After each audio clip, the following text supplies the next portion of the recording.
Et bienvenue sur la chaîne de la famille Vadrouille. Aujourd'hui, on est réunis dans la Verte pour vous présenter un nouveau couteau.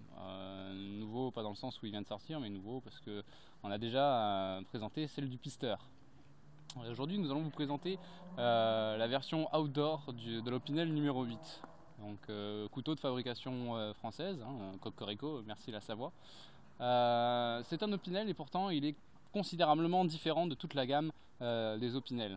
Alors bon, déjà la lame est uniquement en inoxydable, contrairement aux autres modèles. Vous n'avez pas et la version inox et la version carbone, donc là c'est version uniquement inoxydable. C'est selon la pub un couteau destiné à l'usage en outdoor, donc, comme son nom l'indique, c'est-à-dire en extérieur, que ce soit en bivouac, en randonnée, en pique-nique, en voile, sur les bateaux. Voilà, moi je vais dire que c'est pas forcément une publicité mensongère, mais presque. Voilà, je vais vous démontrer, malgré le fait que j'adore vraiment beaucoup ce couteau, qu'au final il n'y a pas vraiment raison de l'aimer, sauf si on pratique des sports nautiques. Tout d'abord, le manche, il n'est pas en bois, lui, contrairement à tout l'ensemble de la gamme Opinel. Il est c'est un plastique caoutchouté, c'est une espèce de caoutchouc. Donc le grip est pas formidable. Il fait l'affaire, mais il n'est pas formidable. Et contrairement donc aux autres manches Opinel en bois, celui-là ne craint pas l'humidité, il craint pas l'eau, il ne va pas gonfler, il ne va pas gondoler, il ne va pas bloquer la lame à l'intérieur. Donc c'est vraiment un plus pour le sport nautique. Vous avez également là au cul du manche un sifflet qui n'est pas à billes, donc il ne risque pas de s'abîmer ou de perdre la bille et de devenir inutilisable. Assez fort. Malheureusement, j'ai pas le nombre de décibels en tête, mais vous ferez entendre de loin. Alors utile pour se faire repérer en survie, pas forcément, mais si un ami à vous s'éloigne un peu du campement ou quoi, ça permet aussi un peu de se signaler. Pardon. Ensuite, donc la lame, je disais, inoxydable. Donc c'est un numéro 8, donc lame 8 cm.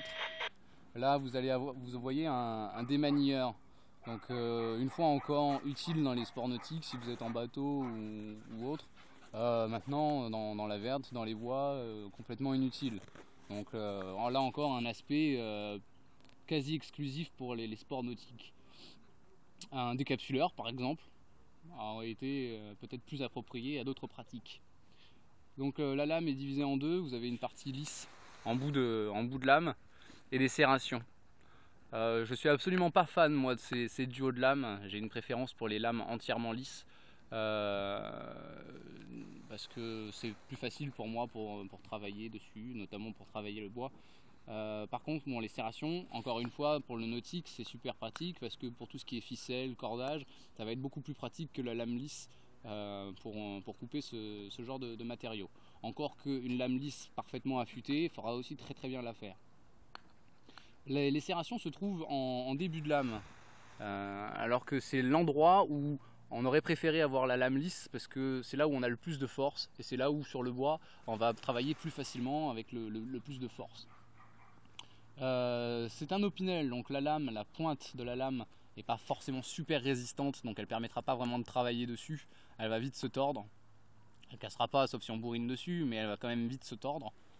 La lame est bloquée par un système de virole, un virobloc, qui permet de le verrouiller en position ouverte, comme de le verrouiller la lame en position fermée pour plus de sécurité. Voilà, la lame ne sortira pas.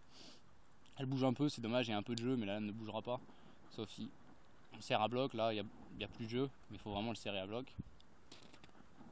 Je le disais, un grip qui n'est pas top, mais qui fera quand même l'affaire. Une petite dragonne qui est pratique, enfin le système de dragonne est pratique, mais là la dragonne est vraiment trop petite, donc elle ne permet pas d'être passée au poignet.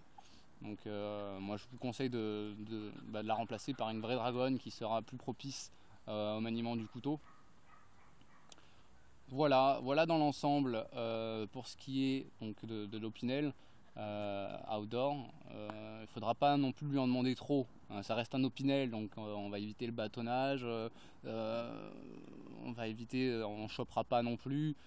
C'est vraiment un couteau utilitaire pour la vie de tous les jours, qui a sa place dans un EDC par exemple, avec lequel on va couper des petites ficelles, un peu venir enlever l'écorce de certains bois, pour faire la cuisine, pour le pique-nique, pour des menus travaux. Donc moi je l'aime beaucoup parce que voilà, j'aime les couteaux et que l'esthétique est vraiment sympa, mais sur le plan fonctionnel, faut pas trop lui en demander. Pour vraiment ce qui est travail, rapport qualité-prix très intéressant, vraiment une bonne utilisation. Contrairement à un Opinel Outdoor qui va coûter dans les 24 € dans le commerce, pour 6 à 10 € de moins en fonction en commerce ou principalement sur internet, vous avez un Mora, voilà, un Mora robuste, c'est le nom du couteau, qui va vous coûter dans les 18 € frais de port compris si vous le commandez sur internet, et qui est bien plus robuste, bien plus costaud, bien plus fiable que l'Opinel Outdoor. Donc voilà, moins cher, plus fiable, à choisir, il n'y a pas à hésiter, prenez un Mora. Voilà, je vous dis à bientôt, au revoir.